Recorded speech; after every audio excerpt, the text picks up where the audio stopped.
Ça, c'est l'atelier repassage pour les particuliers. Là, c'est côté entreprise. Là,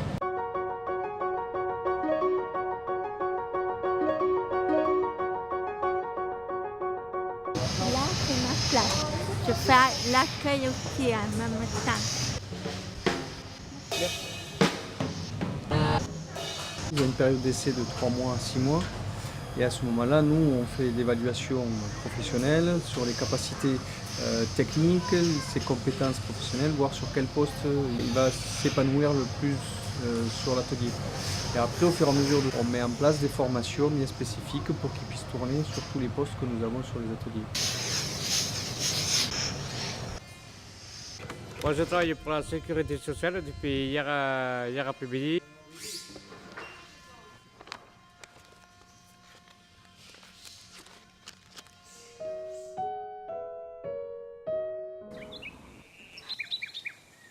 On va à Saint-Jean. Après Morlois, ça va. En particulier, on va faire.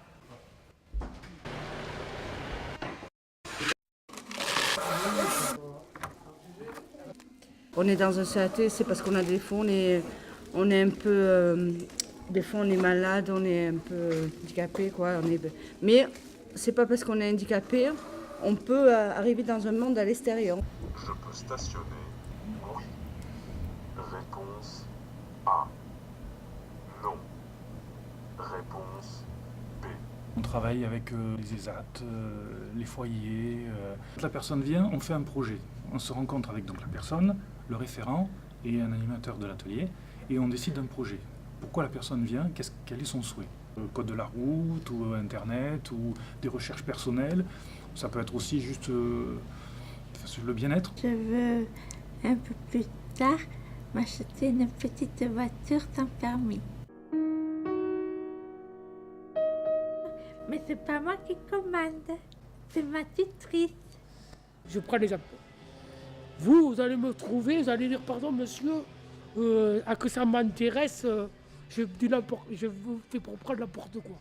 À que ça vous intéresse, par exemple, je vends ma voiture, que ça vous intéresse.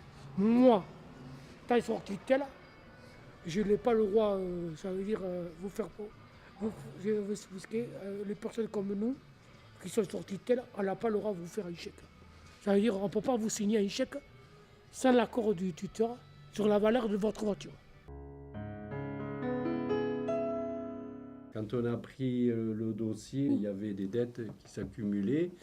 Puis je crois que vous étiez également volontaire pour être aidé, accompagné. Et en octobre, je passe devant le juge Voilà. avec Madame Capio.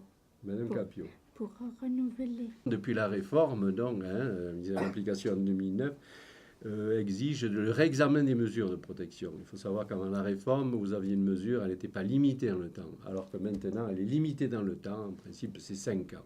Donc, tous les 5 ans, il y a un réexamen des mesures, donc convocation auprès du juge, et donc avec un rapport que l'on fait, et également l'attente, le souhait de la personne de poursuivre ou pas. Donc l'objectif, c'est bien sûr de retrouver la totale autonomie, c'est-à-dire que la personne doit être de plus en plus responsabilisée au niveau de la gestion de ses biens, et ne pas se dire « c'est le curateur qui fait tout, moi ça va ». On est bien dans le monde de l'ESAT parce qu'on nous soutient, on nous aide, c'est vrai. On a beaucoup d'aide ici dans le SAT que certains n'ont pas. C'est vrai, on a des psychologues, des assistantes sociales, un psychiatre, c'est vrai. Et au moins, on a fixe, c'est que ça aide bien, c'est qu'on a un boulot fixe que d'autres n'ont pas à l'extérieur, qui sont au chômage et tout ça. C'est vrai que c'est ce que c'est les SAT, mais c'est bien, ça porte bien, ça nous aide, tout ça quand même, dans le monde du travail.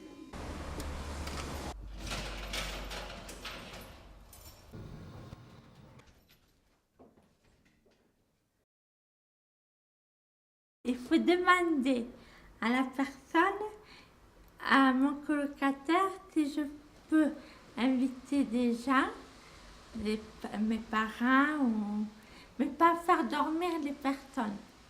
Ah bon? Tu rencontres un garçon sympathique, tu peux pas l'inviter chez toi? Je peux pas l'inviter à dormir, non? Ah bon? à l'hôtel